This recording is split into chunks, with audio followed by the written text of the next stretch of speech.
Mauna din ni ang mga anak ni Irish nga Siberian Husky puppies.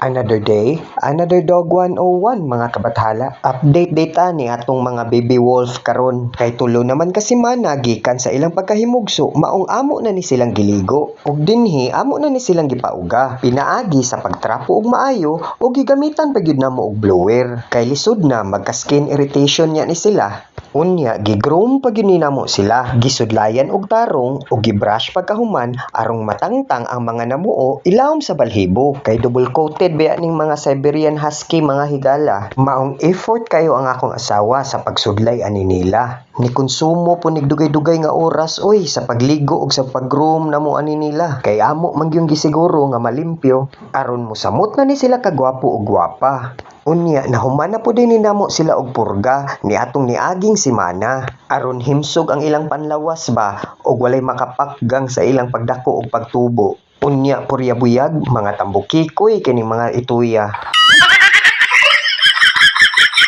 Gisugdan na po din namo og introduce og kaon sa puppy food. Tan-awa, giganahan po ni siya nga gisudlayan Nagpauraray og nagduka-duka na siya. Upat din ni sila kabuok ug silang upat pare-pareha ra mag mga kulor tanan. Sa markings ra sa naong ang among ilhanan.